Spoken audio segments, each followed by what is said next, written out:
നിലകൊള്ളുന്നത്. അല്ലാഹു സുബ്ഹാനഹു വ തആല ആദരിച്ച അനുഗ്രഹിച്ച വളരെ പ്രധാനപ്പെട്ട ഒരു മാസമാണ് ദുൽഹിജ്ജ. ആ ദുൽഹിജ്ജയുടെ ആദ്യത്തെ 10 ദിവസം വളരെ പ്രധാനപ്പെട്ടതാണ്. അതിന്റെ ഓരോ ദിവസങ്ങളും നോമ്പുകളാലും സ്വതക്കകളാലും ഇബാദത്തുകളാലും സുജൂദുകളാലും തസ്ബീഹുകളാലും നമ്മുടെ ദിവസങ്ങളെ നാം നമ്മൾ ധന്യമാക്കേണ്ട ദിനരാത്രങ്ങളാണ്. ഖുതുബയിൽ അവസാനമായി പറഞ്ഞു തന്നത് ഒന്നും ചെയ്യാൻ കഴിഞ്ഞില്ലെങ്കിൽ അമിതമായ ഇബാദത്തിനെ പോലെയുള്ളവർക്ക് നിങ്ങളെ പോലെയുള്ള ആളുകൾക്ക് കൂടുതൽ നോമ്പെടുക്കാനും നിസ്കരിക്കാനും കഴിയുന്നില്ലെങ്കിൽ അവസാനമായി ഖുതുബ നിർത്തിവെച്ചത് എന്തെന്നറിയോ? ഈ മാസത്തിനോട് നിങ്ങൾക്ക് ബഹുമാനമുണ്ടോ, ആദരവുണ്ടോ? ഈ മാസം കൊണ്ട് നിങ്ങൾക്ക് നാളെ ആഖിറത്തിൽ പ്രതിഫലം കിട്ടണോ, രക്ഷപ്പെടണോ? എന്നാൽ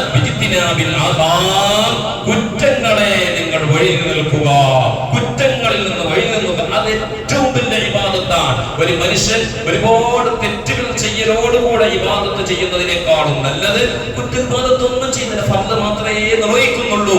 ഹറാമുകളിൽ നിന്ന് സൂക്ഷിക്കുക, ഹറാമുകളെ വിട്ടുനിൽക്കുക എന്നുള്ളത് ഏറ്റവും വലിയ ഇബാദത്താണ്. ഇത്തഖിൽ മആരിമ തകുൻ അഅ്ബദന്നാസ്. സയ്യിദുനാ റസൂലുള്ളാഹി നബി സല്ലല്ലാഹു അലൈഹി വസല്ലം പറഞ്ഞത്, നീ ഹറാമിനെ വിട്ടുനിന്നാൽ ഏറ്റവും വലിയ ആബിദ് നീയാണ്. നമ്മളൊക്കെ ഇബാദത്തുകൾ നന്നായി ചെയ്യുന്നു, ദിക്റുകളുണ്ട്, സ്വലാത്തുകളുണ്ട്, തസ്ബീഹുകളുണ്ട്, സുന്നത്ത് നിസ്കാരങ്ങളെല്ലാം ഉണ്ട്. പക്ഷെ അതിന്റെ കൂടെ ഹറാമുകൾ ഇങ്ങനെ ഇടകലർന്നുകൊണ്ടാണ്. അതുകൊണ്ട് കഴിയുന്നതും ഹറാമുകളിൽ നിന്ന് വിട്ടുനിന്നുകൊണ്ടായിരിക്കും നമ്മുടെ ജീവിതം. പടച്ചവന്റെ സഹായം നമുക്ക് കിട്ടാത്തതിൽ ഏറ്റവും വലിയ പ്രധാനപ്പെട്ട ഒരു കാരണം നമ്മൾ ജീവിതത്തിലൂടെ ഹറാമുകൾ വിട്ടുനിൽക്കാത്തത് കൊണ്ടാണ്, തഖ്വയില്ലാത്തത് കൊണ്ടാണ്. അതാണ് നമ്മൾ ഈ കഴിഞ്ഞ ഒരാഴ്ചയിലൂടെ നമ്മൾ ഏറ്റവും ചൂടേറിയ ചർച്ചയായി കണ്ടുകൊണ്ടിരിക്കുന്നത്.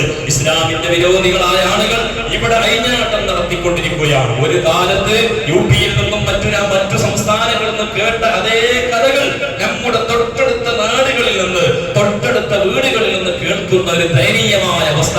ഒരു 1.5 മാസം മുമ്പ് നമ്മുടെ തൊട്ടടുത്തുള്ള കുറുപ്പറ എന്ന സ്ഥലത്ത് ഒരു കേരളത്തിലുള്ള ഒരു മാനസിക രോഗി എന്ന് തന്നെ പറയാം, സ്ഥിരമായി ബുദ്ധിക്ക് സ്ഥിരമില്ലാത്ത ഒരു മനുഷ്യന് ഇല്ലാത്ത കുറ്റം ചുമത്തിക്കൊണ്ട് 10-25 ആളുകൾ ഒരു മൃഗത്തെ പോലും, ഒരു കരുണയുള്ള മനുഷ്യനിക്ക്, ഒരു നമ്മുടെ വീട്ടിൽ അപക്രം വെക്കുന്ന ഒരു പൂച്ചയോ ഒരു നായയെ പോലും നമുക്ക് ആ രീതിയിൽ കൊല്ലാൻ ഹൃദയമുള്ളവന്റെ മനസ്സനുവദിക്കാത്ത ദയനീയമായ രീതിയിൽ ആ ചെറുപ്പക്കാരൻ പലതും കേട് പറഞ്ഞു നോക്കി, എന്നിട്ട് പോലും കുത്തി കൊലപ്പെടുത്തുന്ന ഒരവസ്ഥ.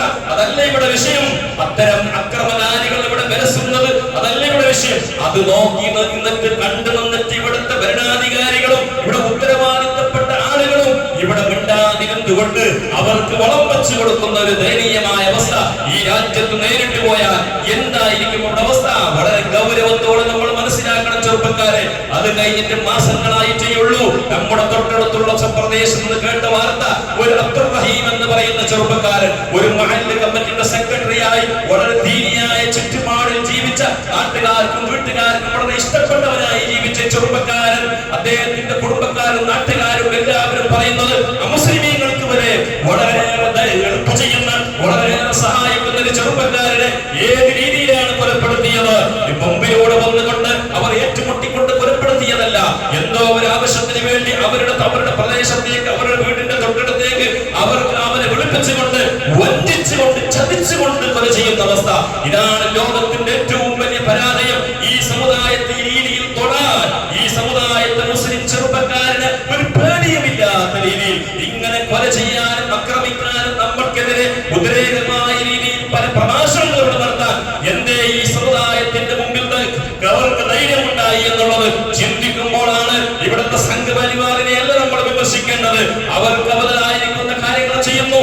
ഈ സമുദായത്തിന്റെ, മുസ്ലിം സമുദായത്തിന്റെ ഇല്ലാതെയായി പോയി എന്നുള്ളതാണ്. അനർഹരായ ആളുകളിലേക്ക് അധികാരം കിട്ടുന്ന ഒരു കാലം വന്നാൽ അല്ലാഹുവിന്റെ ഹബീബ് റസൂലുള്ളാഹി സ്വല്ലല്ലാഹു അലൈഹി വസല്ലം പല ആളുകളോട് പറഞ്ഞു തന്നിട്ടുണ്ട്.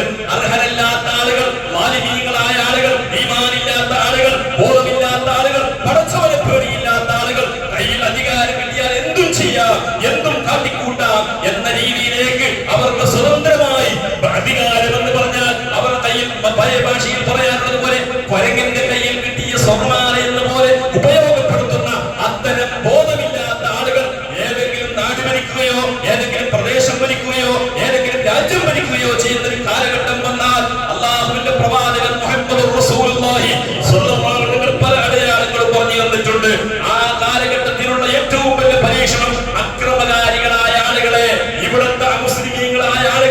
വിരോധപക്ഷത്തിനെ പേടിച്ചുകൊണ്ട് ജീവിക്കേണ്ട അവസ്ഥ ഈ സമുദായത്തിന് നേരിടേണ്ടി വരുമെന്ന് പ്രവാചകൻ നൂറ്റാണ്ട് 14 പഠിപ്പിച്ചിട്ടുണ്ടെങ്കിൽ നമ്മൾ അല്ലാഹുവിലേക്ക് മടങ്ങേണ്ടവരാണ്, റബ്ബിലേക്ക് മടങ്ങേണ്ടവരാണ്. ഞാൻ ചോദിക്കട്ടെ, ഞാൻ എന്റെ ചെറുപ്പക്കാരോട്, എന്റെ സഹോദരങ്ങളോട്, ഈ ശബ്ദം കേൾക്കുന്നവരോട് ചോദിക്കട്ടെ, ഈ കൊലപാതകം നടന്ന ശേഷം പലപ്പോഴും നമ്മൾ വാട്സപ്പിൽ അങ്ങോട്ടും ഇങ്ങോട്ട് ഷെയർ ചെയ്തു, നമ്മൾ വീഡിയോകൾ ഷെയർ ചെയ്തു, ഞങ്ങൾ അങ്ങോട്ടും പലതും കൊണ്ട് ചർച്ച ചെയ്തു. ഏതെങ്കിലും ഒരാള് അല്ലാഹുവിനോട് 3 ഇസ്തിഗ്ഫാർ ചൊല്ലിയിട്ട് പഠിച്ചവനെ ഈ സമുദായം, എന്റെ സമുദായത്തിൽപ്പെട്ടവരെ ജ്യേഷ്ഠനിക്ക് ഒരനുജനിക്ക് ഈ ദൈന്യാവസ്ഥ വന്നിട്ടുണ്ട്, റബ്ബേ അവർക്ക് നീ മഗ്ഫിറത്ത് കൊടുക്കുകയും കുടുംബത്തിന് സമാധാനമേ, എന്നൊരു സഹോദരനിക്ക് ഈ രീതിയിൽ നിരപരാധിയായ ഒരു മനുഷ്യൻ ഇവിടെ കൊന്നു മരിച്ചുവേ എന്നൊരവസ്ഥ ഉണ്ടായി പോകരുത് എന്ന് റബ്ബിനോട് മനമൊരുക്കിക്കൊണ്ട് പ്രാർത്ഥിച്ചവർ നമ്മുടെ കൂട്ടത്തിലുണ്ടോ? അല്ലാഹുവിന്റെ സഹായത്തിൽ നമുക്ക് പ്രതീക്ഷയില്ല. പടച്ചവനിക്ക് തവക്കുൽ ചെയ്താൽ മുഴുവൻ കാര്യങ്ങൾക്കും പരിഹാരമുണ്ടെന്ന് നമ്മൾ പഴയകാലത്തെ സ്വഹാബത്തിന്റെ കഥ പറയണ്ട, മഹാന്മാരായ ഇമാമികളുടെ കഥ പറയണ്ട. ഈ 2 ദിവസം മുമ്പ് നമ്മൾ സോഷ്യൽ മീഡിയയിലൂടെ കണ്ടതാണ്. ഏതോ ഒരു ലിബിയക്കാരനായ ഒരു മനുഷ്യൻ, ഒരു ചെറുപ്പക്കാരൻ ഹജ്ജിന് വേണ്ടി എയർപോർട്ടിൽ പോയി അദ്ദേഹത്തിന്റെ പരിശോധനകൾ കഴിയുമ്പോൾ ഫ്ലൈറ്റ് വിട്ടു. എന്നിട്ട് അദ്ദേഹത്തിന് പോകാൻ അവസരം കൊടുത്തില്ല. അവസാനം അദ്ദേഹം കേട് പറഞ്ഞു നോക്കി. എന്നിട്ട് അവരോട് അവിടുത്തെ എയർപോർട്ട് ഉദ്യോഗസ്ഥന്മാർ മുഴുവനും പറഞ്ഞില്ലേ, നിങ്ങൾക്ക് ഈ കൊല്ലത്തെ ഹജ്ജിന് ഭാഗ്യമില്ല. അദ്ദേഹം പറഞ്ഞു, ഞാൻ എന്റെ വീട്ടിൽ നിന്ന് ഹജ്ജിന് വേണ്ടി ഒരുങ്ങിയിട്ട് നിയത്ത് ചെയ്തിട്ട് വന്നതാണ്. എന്റെ റബ്ബിന്റെ കൈവിടൂല, എന്റെ റബ്ബിലേക്ക് ഞാൻ തവക്കുൽ ചെയ്തിട്ടുണ്ട്. എന്റെ റബ്ബിനിക്ക് ഒത്തരക്ക് അറിയിപ്പ് കിട്ടാതെ, അതായത് എല്ലാം കഴിഞ്ഞിട്ട് എല്ലാ ഫ്ലൈറ്റുകളും പോയതിനു ശേഷമേ ഞാൻ അത് നിരാശപ്പെടുകയുള്ളൂ എന്ന് പറഞ്ഞപ്പോൾ അതേ പൊങ്ങിയ വിമാനം അതാ എന്തോ തകരാറുണ്ടെന്ന് പറഞ്ഞുകൊണ്ട് വീണ്ടും മടങ്ങി വന്നു. രണ്ടാമതും അദ്ദേഹം അവിടുന്ന് കേട് പറഞ്ഞു നോക്കി, എന്നെ ഒന്ന് കയറ്റിവിടുമോ, ഞാൻ എല്ലാം റെഡിയായിട്ട് വന്നതാണ്. അവസാനം 2ാം തവണ ചെയ്തില്ല.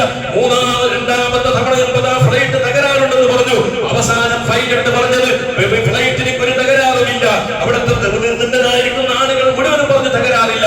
അവസാനം കൂടിയവർ പറഞ്ഞു, ഇദ്ദേഹത്തിന് കൂടി കയറ്റിയാൽ നിങ്ങൾക്ക് പോകാം. അദ്ദേഹത്തിന് കയറ്റിയപ്പോൾ ഫ്ലൈറ്റ് ഒരു തകരാറുമില്ലാതെ ജിദ്ദ എയർപോർട്ടിൽ പോയി ഇറങ്ങിയെങ്കിൽ എന്റെ പൊന്നു സഹോദര, എന്താണ് ഇതിൽ പഠിക്കാനുള്ളത്? ഇതെല്ലാം ലോകത്തിന് പടച്ചവൻ കാണിച്ചു തീർക്കുന്ന ഉദാഹരണങ്ങളാണ്. ആ മനുഷ്യനെ പറ്റി മാത്രമല്ല, ലോകത്തേക്ക് മുഴുവൻ വൈറലായില്ലേ. എന്തേ ഇതിൽ പഠിപ്പിക്കുന്ന പാഠം? ഇത് സ്വഹാബത്തിന് മാത്രം അല്ലാഹു കൊടുത്ത സഹായം എന്ന് വിചാരിക്കും നമ്മൾ. തവക്കുൽ ചെയ്താൽ കിട്ടുക എന്നുള്ളത് ഈ 21ാം നൂറ്റാണ്ടിൽ ജീവിക്കുന്ന എന്നെ പോലെ നിങ്ങളെ പോലെയുള്ള ചെറുപ്പക്കാരൻ പടച്ചവന് തവക്കുൽ ചെയ്തപ്പോൾ അല്ലാഹുവിന്റെ വിളിയാളം കേട്ടുപോകുന്ന ചെറുപ്പക്കാരൻ തടയാൻ ലോകത്തിന് ശക്തിക്കും സാധ്യമല്ലെന്ന് നമുക്ക് കൺമുമ്പിൽ കാണിച്ചു തന്ന രംഗങ്ങളാണെങ്കിൽ എന്റെ പ്രിയപ്പെട്ടവരെ, ആ റബ്ബിലേക്ക് നമ്മൾ തവക്കുൽ ചെയ്യണം, അല്ലാഹുവിലേക്ക് തവക്കുൽ ചെയ്യണം. കാര്യങ്ങൾ മുഴുവനും നമ്മൾ പണിയെടുക്കേണ്ട പണികൾ മുഴുവനും ചെയ്യണം. എന്നിട്ട് റബ്ബിനോട് തവക്കുൽ ചെയ്യണം. ഇവിടെ അധികാരികൾ, ഇവിടെ ഒരുപാട് സർക്കാർ ഉദ്യോഗസ്ഥർ, ഇവിടുത്തെ ഗവൺമെന്റ്, ഇവിടുത്തെ നമ്മുടേതായിരിക്കുന്ന പക്ഷത്തിന്റെ ഒരുപാട് ലീഡർമാർ രാജിനാമ കൊടുത്തുകൊണ്ട് ഇവിടെ എന്തെങ്കിലും പ്രതിഷേധം മാത്രം നടന്നത് കൊണ്ടായോ? ഇല്ല. അവരെല്ലാം റബ്ബിനോട് ഉത്തരം അല്ലാഹുവിനോട് കാര്യങ്ങൾ അപരാധി പറയണം. നമ്മൾ ഓരോരുത്തരും പറയണം. വീടാന്തരങ്ങളിലൂടെ വിശുദ്ധമായ ദുൽഹിജ്ജ ദുആ കിജാമത്തുള്ള രാത്രികളാണ്, ദുആ കിജാമത്തുള്ള പകലുകളാണ്. അല്ലാഹുവിന്റെ ഹബീബ് മുഹമ്മദ് റസൂലുള്ളാഹി തങ്ങൾ പഠിപ്പിച്ചതാണ്. ഈ ദിവസത്തിൽ, ഈ 10 ദിവസങ്ങളിൽ ഇബാദത്ത് ചെയ്യുന്നത് അല്ലാഹുവിന് ഏറ്റവും ഇഷ്ടപ്പെട്ടതാണ്. ചില മഹാന്മാർ പറഞ്ഞു തന്നിട്ടുണ്ട്, ദുൽഹിജ്ജയുടെ ഈ 10 ദിവസം റമദാനിന്റെ അവസാനത്തെ 10-നേക്കാളും ശ്രേഷ്ഠതയുണ്ടെന്ന് മഹാന്മാർ, ചില പണ്ഡിതന്മാർക്ക് അഭിപ്രായമുണ്ട്. എന്നാൽ ഇത്രയേറെ ശ്രേഷ്ഠതയുള്ള രാത്രികൾ നമ്മൾ എന്ത് ചെയ്യുന്നുള്ളൂ? നമുക്കിപ്പോ ചർച്ച ചെയ്യാൻ തുടങ്ങും. അറഫ മക്കത്ത് വേളാസല്ലേ ഉടന്റെ വെള്ളിയാസം നോമ്പ്, ഇത് ചർച്ച ചെയ്യേണ്ടവരല്ല നമ്മൾ. ഇതല്ല ചർച്ച ചെയ്യേണ്ടത്. നമുക്ക് നമ്മുടെ ഖാദിമാർ, നമ്മുടെ ഇമാമികൾ നമുക്ക് അതിൻ്റെതായിരിക്കുന്ന വ്യക്തമായ കാര്യങ്ങൾ പറഞ്ഞു തന്നിട്ടുണ്ട്. എന്റെ മക്കത്തെ പോലെയാണെങ്കിൽ ഇപ്പൊ മക്കത്ത് ഒറ്റ സമയമാണ് എല്ലാം മക്കത്തെ കാര്യം പോലെ, മക്കത്തുള്ള പോലെയല്ല. മക്കത്ത് അറഫെങ്കിൽ മക്കത്ത് ഇവിടെ അന്നല്ലാക്കേണ്ടത് എന്തേ പറഞ്ഞത്? അതെല്ലാം നമ്മൾ നോക്കേണ്ടത്. അതാത് രാജ്യത്ത് അതാതിന്റെ സൂര്യന്റെ കറക്കം അനുസരിച്ചുകൊണ്ട് ഗോളശാസ്ത്ര പണ്ഡിതന്മാർ അതിന്റെ വ്യക്തമായ കാര്യങ്ങൾ പറഞ്ഞിട്ടുണ്ട്. ഒരാൾ മക്കത്ത് പോലെ ആക്കുന്നെങ്കിൽ എന്താക്കണം? മക്കത്ത് ബാങ്ക് കൊടുക്കുമ്പോൾ നിസ്കരിക്കണം. ഇപ്പൊ ഇവിടെ ലോഹറുവാക്കിന്റെ സമയമായിട്ടല്ല മക്കത്ത്. സുബഹിയാകുമ്പോ നമ്മുടെ നാട്ടിൽ സുബഹി നിസ്കാരം 4:40 ബാങ്ക് കൊടുക്കുമ്പോ മക്കത്ത് 2:30 മണിയായി 2 മണിക്ക് നല്ല പാങ്ങല ഉറങ്ങിയിട്ടുണ്ടാവും. ഓരോ ഇവിടെ പറഞ്ഞില്ലേ? ഇതെല്ലാം നമുക്ക് ബുദ്ധിയില്ലായ്മ കൊണ്ടാണ്. നമുക്ക് ഫുഖഹാ ഇതിനൊക്കെ പറഞ്ഞു തന്നത് അറഫാ ദിവസത്തിന്റെ നോമ്പ് എന്ന് പറഞ്ഞാൽ അത് ദുൽഹിജ്ജ എന്നാണ്. അതായത് ദുൽഹിജ്ജയുടെ 9ാമത്തെ ദിവസത്തെ നോമ്പ് എന്നാണ് ഇവിടെ നമുക്ക് പറഞ്ഞു തന്നിട്ടുള്ളത്. അതുകൊണ്ട് അറഫാ ദിവസത്തിന്റെ നോമ്പ് നമ്മുടെ നാട്ടിൽ നമുക്ക് നമ്മുടെ കണക്ക് പ്രകാരം ദുൽഹിജ്ജ 9 വെള്ളിയാഴ്ചയാണ്. അതുകൊണ്ട് നിങ്ങൾ നിങ്ങൾ ചർച്ച ചെയ്തുകൊണ്ട് സമയം കളയണ്ട. ഒരു കാര്യം പറഞ്ഞു തരാം, നിങ്ങൾക്ക് 1 മുതൽ 9 വരെ നോമ്പ് നോക്കൽ മുഴക്കതാ.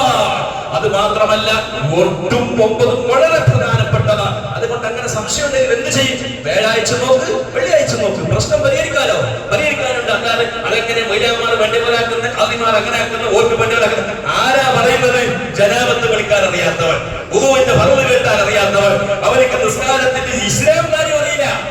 ഇസ്ലാമിന്റെ 5 കാര്യങ്ങളുണ്ട്, ഇസ്ലാമിന്റെ നിലനിൽപ്പിന്റെ 5 കാര്യങ്ങൾ അതുപോലും അറിയാത്തവനാണ് അങ്ങാടി കവലകൾ കിടന്നുകൊണ്ട് ഇത്തരം കാര്യങ്ങൾ ചർച്ച ചെയ്യുന്നത്. നിങ്ങൾ കേട്ടിട്ടുണ്ടോ? അമുസ്ലിമീങ്ങളായ ആളുകൾ അവരുടെ മതത്തിനെ പറ്റി പീഡിന്റെ ചർച്ച ചെയ്ത കണ്ടില്ല?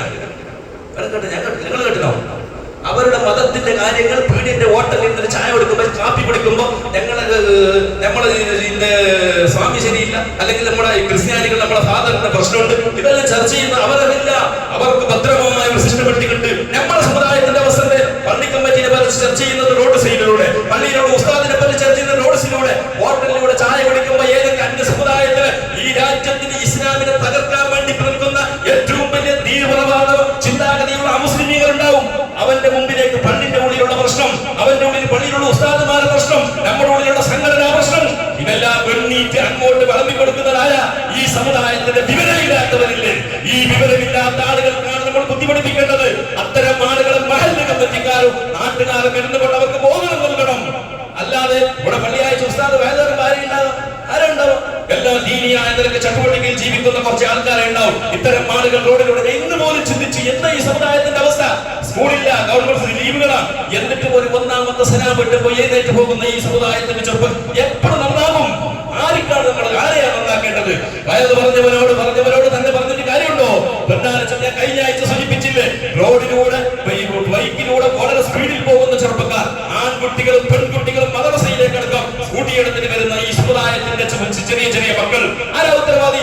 ഇന്നലെ കണ്ടില്ലേ, തൊട്ടടുത്ത ഈ നമ്മുടെ പ്രദേശത്ത് വീട്ടിലത്തിന്റെ തൊട്ടടുത്തുള്ള സ്ഥലത്ത് 2 ചെറുപ്പക്കാർ അതാ ബൈക്കിലൂടെ പോകുമ്പോൾ നിർത്തിയ വാഹനത്തിലടിച്ച് ഒരു ചെറുപ്പക്കാരൻ ധൈര്യമായി മരിച്ചില്ലേ? ചെറുപ്പക്കാരൻ അല്ലാഹു മഗ്ഫിറത്ത് കൊടുക്കട്ടെ, കുടുംബത്തിന് അല്ലാഹു സമാധാനം നൽകട്ടെ. മറ്റൊരു ചെറുപ്പക്കാരൻ ധൈര്യാവസ്ഥയിൽ ഡോക്ടർമാർ പറഞ്ഞ് 24 മണിക്കൂർ കഴിഞ്ഞതിന് ശേഷമേ നമുക്ക് എന്തെങ്കിലും പറയാൻ കഴിയുന്നതാണ്. എന്തായിരിക്കും ആ കുടുംബത്തിന്റെ അവസ്ഥ? ചിന്തിച്ചു നോക്ക്, ആലോചിച്ചു നോക്കുക. ഇങ്ങനെയുള്ള ഇത് നമ്മുടെ മക്കൾക്ക് വരാതിരിക്കാൻ വേണ്ടിയല്ലേ നമ്മൾ ജാഗ്രത വരുത്തുന്നത്? ഇത്തരം കാര്യങ്ങളൊന്നും നമ്മൾ ശ്രദ്ധിക്കുന്നില്ലെങ്കിൽ ഈ സമുദായം ഇനിയും ഇതേ രീതിയിലാണ്, പഴയതുപോലെ തന്നെ അങ്ങനെ തന്നെ മുമ്പിലെ മാപ്പിള പറയും പോലെ, എങ്ങനെ സിന്ദാബാദ് മുമ്പിലെ മാപ്പിള പറയും പോലെ എന്ന് പറഞ്ഞിട്ട് സിന്ദാബാദ് വിളിച്ചിട്ട് ആ രീതിയിലായി പോയാൽ പോലെ സഹോദരങ്ങളെ ചിന്തിക്കണം. അള്ളാഹു ബഹുമാനിച്ച ദിവസങ്ങളെ ബഹുമാനിക്കണം. അതുകൊണ്ട് ഞാൻ എന്റെ സഹോദരന്മാരോട് അവസാനമായി പറയുന്നു, വളരെ പ്രധാനപ്പെട്ടതാണ്. ലക്ഷക്കണക്കായ ആളുകൾ, ലക്ഷക്കണക്കായ 10, 30, 40 ലക്ഷത്തോളം വരുന്ന ആളുകൾ നാടിന്റെ ഭാഗങ്ങളിൽ നിന്ന് നിങ്ങളൊന്ന് ഫ്രീയുള്ള സമയത്ത് വെറും നമ്മുടെ മൊബൈലിലൂടെ യൂട്യൂബിലൂടെ എന്തെല്ലാം തോന്നിവാസൻ കമന്റുകൾ കിട്ടിയ കോമാഡികൾ നോക്കുന്നല്ല, ഒന്ന് രാത്രി സമയത്ത് ഇരുന്നുകൊണ്ട് ഒന്ന് മക്കത്തെ ലൈവ്, മദീനത്തെ ലൈവ് ഒന്ന് എടുത്ത് നോക്കി. മനസ്സങ്ങോട്ട് ആഗ്രഹിക്കുന്നു, മനസ്സങ്ങോട്ട് കൊതിക്കുന്നു. പണമുള്ളവർക്കും ഇല്ലാത്തവർക്കും പോകാൻ ആഗ്രഹന്നു.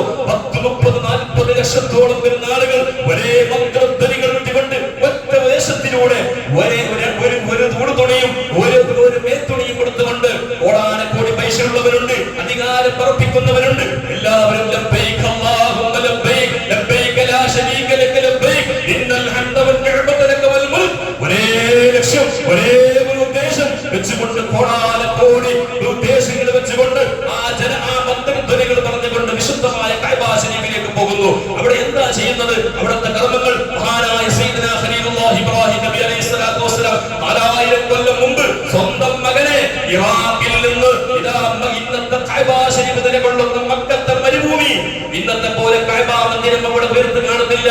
ആയിരക്കണക്കിന് ആളുകളില്ല, ബിൽഡിങ്ങുകളില്ല, കോംപ്ലക്സുകളില്ല, ഹജ്ജാജുകളില്ല, ഉമാരികളില്ല, ആരാരുമില്ലാത്ത ഒറ്റയായ സ്ഥലത്ത് അതാ ആയിരക്കണക്കിന് കിലോമീറ്റർ ദൂരെ കൊണ്ടുപോയി സ്വന്തം മകനെ ഖലീലുല്ലാഹി ഇബ്രാഹിം നബി അലൈഹി സ്വലാം ഏൽപ്പിച്ചു പോകുന്നു. ആദറ പിന്നാലെ പോയി, എങ്ങോട്ടാ ഞങ്ങളെ വിട്ടു പോകുന്നത്? അവിടെ ഒന്നും ഉത്തരം കൊടുത്തില്ല. അവസാനം ആദർ ചോദിച്ചു, അള്ളാഹുവിന്റെ ഓർഡറാണോ? ആ ഓർഡറാണെന്ന് ചോദിച്ചപ്പോ തവക്കുൽ റബ്ബിലേക്കായി. എന്റെ റബ്ബാണ് ഇവിടെ ഏൽപ്പിക്കാൻ പറഞ്ഞതെങ്കിൽ പിഞ്ചു കുഞ്ഞ ചെറുപ്പക്കാരാ, അമ്മിഞ്ഞപ്പാല് കുടിക്കുന്ന പിഞ്ചു മകനായ ഇസ്മായിൽ, ആ ഇസ്മായിലിനെ ആ വിജനമായ മരുഭൂമിയിൽ ഏൽപ്പിച്ചു പോകുമ്പോ ഒരു തോൽപാത്രത്തിൽ അല്പം വെള്ളമേ ഉള്ളൂ, ഒരല്പം ഒരു ചെറിയ ഒരു ബാങ്കിൽ കുറച്ച് ഈത്തപ്പഴമേ ഉള്ളൂ.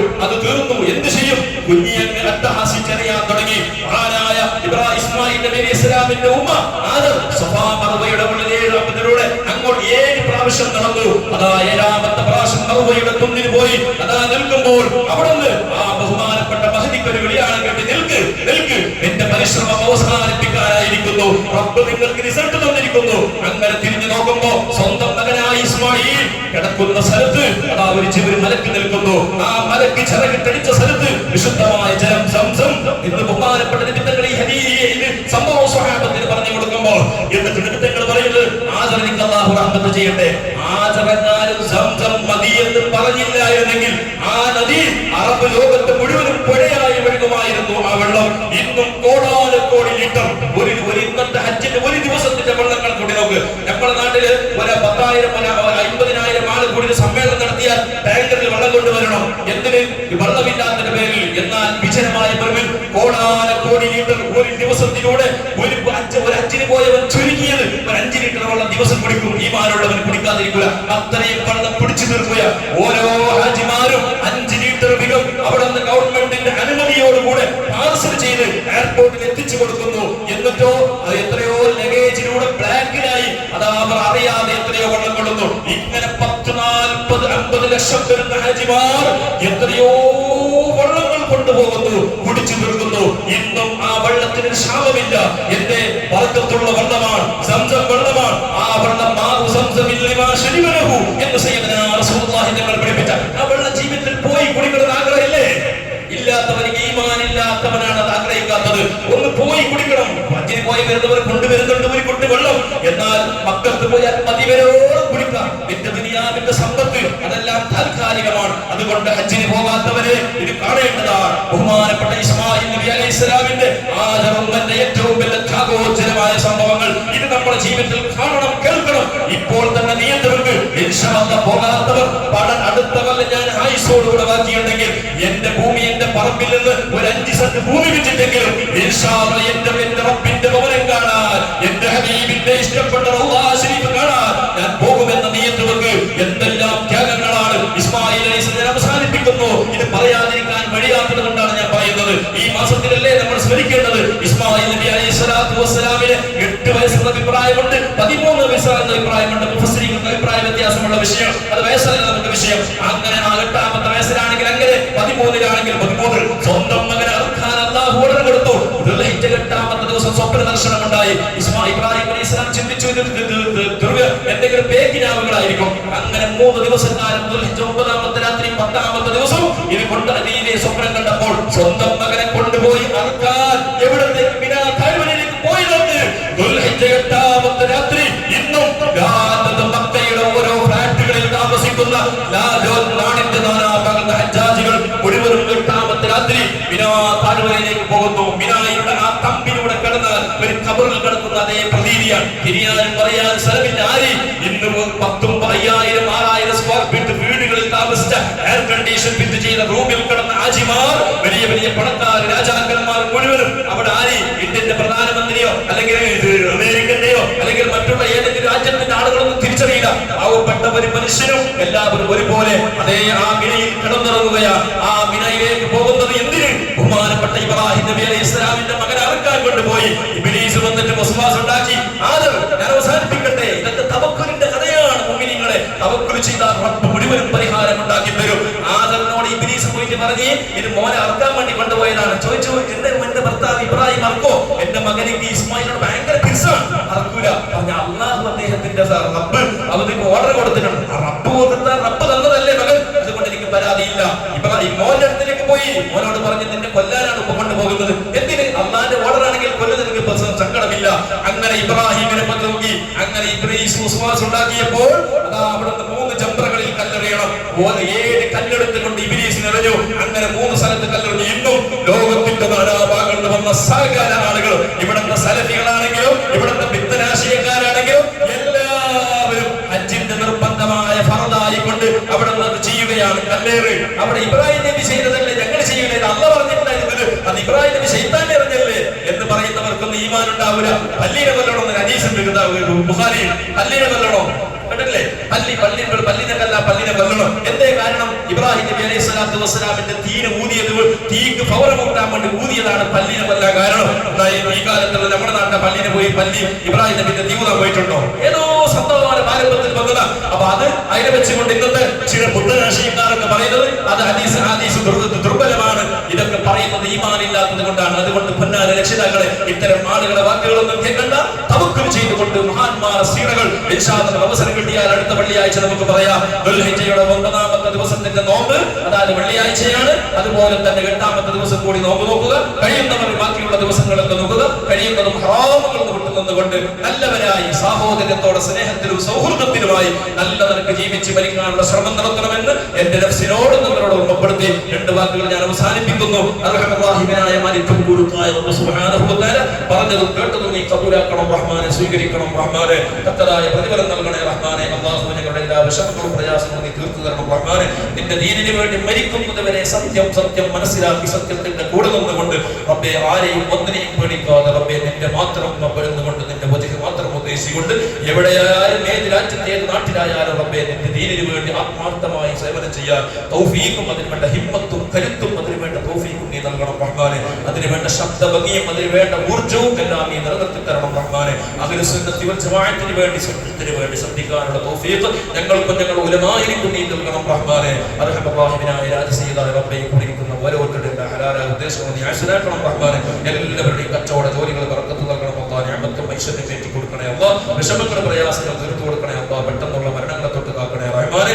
പടച്ചവനെ ഞങ്ങളുടെ നാട്ടിലും ഞങ്ങളുടെ കുടുംബത്തിനും സമാധാന സന്തോഷം നൽകണേ അല്ലാഹ്. ഈ രാജ്യത്തിന് സമാധാനം നിലനിർത്തി തരണേ റഹ്മാനെ. ഈ രാജ്യത്തിന്റെ നല്ല അന്തരീക്ഷം നീ നിലനിർത്തി തരണേ അല്ലാഹ്. ഈ രാജ്യത്ത് അക്രമകാരികളായ ആളുകൾ ഈ രാജ്യത്തിന്റെ കുഴപ്പത്തിന് വേണ്ടി പ്രശ്നങ്ങൾ ഉണ്ടാക്കാൻ വേണ്ടി മാത്രം പണിയെടുക്കുന്ന ഒരു ടീമുണ്ട്. അവർ ഏത് വിഭാഗത്തിൽപ്പെട്ടാണെങ്കിലും അവർ നീ ഇരുത്തേണ്ട തിരുത്തണം റഹ്മാനെ. അവരെ ഭൂവത്തില്ലാതെയാക്കണം റഹ്മാനെ. അവരെ നീ ഒറ്റപ്പെടുത്തണം റഹ്മാനെ. അവരെ നീ തരിപ്പണം നോക്കണം അല്ലാഹ്. അവരെ ശരീരത്തോട് നീ കാക്കണം റഹ്മാനെ. ഇവിടുത്തെ നിയമപാലകന്മാർക്ക് സൽബുദ്ധി നൽകണം റഹ്മാനെ. അവരുടെ അത്തരം അക്രമങ്ങൾ ചെയ്യിച്ചു വിടാൻ വേണ്ടി പ്രചോദനം നൽകുന്ന ഭരണാധികാരികളും നിയമപാലകന്മാരെ റബ്ബേ അവർക്ക് നീ കൊടുക്കേണ്ടത് കൊടുത്ത് അവരുടെ സ്ഥാനങ്ങളെല്ലാം ഇല്ലാതെയാക്കി റബ്ബേ ഈ രാജ്യത്തിന്റെ സമാധാന അന്തരീക്ഷം നിലനിർത്തുന്ന നല്ല നിലക്ക് ഭരിക്കുന്ന നല്ലവരായ ഭരണാധികാരികളെ നീ എന്നേക്കുമായി എല്ലാ നാട്ടിലും എല്ലാ ഗ്രാമത്തിലും നീ നിലനിർത്തി തരണേ റഹ്മാനെ. പടച്ചവനെ ഞങ്ങൾ മരണപ്പെട്ടു പോയ അബ്ദുറഹീം അടക്കമുള്ള ഒരുപാട് നിരപരാധികളായ ആളുകൾ കൊല ചെയ്യപ്പെട്ടിട്ടുണ്ട്. അവർക്കെല്ലാം നീ ഉന്നതമായ ദറജ നൽകണം റഹ്മാനെ. അവർ നീ സുഹൃതാക്കളുടെ ഇഷ്ടപ്പെടുത്തണേ റഹ്മാനെ. പടച്ചവനെ അവരുടെ കുടുംബത്തിന് സമാധാനം നൽകണേ. പിഞ്ചു മക്കൾക്ക് നീ റബ്ബേ തുണയാക്കണേ റബ്ബേ. അവർക്ക് എല്ലാ സമാധാനത്തിന്റെ എല്ലാ റാഹത്തിന്റെ വഴി നൽകണം റഹ്മാനെ. അത്തരം അപകടകരമായ നിലക്ക് റബ്ബേ നിരപരാധിയായ ഒരു മുസ്ലിമിനും റബ്ബേ ലോകത്ത് മരിച്ചു വീഴേണ്ട അവസ്ഥ ഒരു കുഫാരികളുടെ കയ്യിലും റബ്ബേ ഞങ്ങളുടെ മുസ്ലിം ചെറുപ്പക്കാരെ കൊല ചെയ്യാൻ കഴിയുമ്പ പോലെ അവരുടെ കയ്യിൽ നീ ഏൽപ്പിക്കൽ റഹ്മാനെ. നൽകണേ അല്ലാഹ്. ദുആ സ്വീകരിക്കണേ അല്ലാഹ്. ബിഹഖ് സയ്യിദിനാ മുഹമ്മദ് സ്വല്ലല്ലാഹു അലൈഹി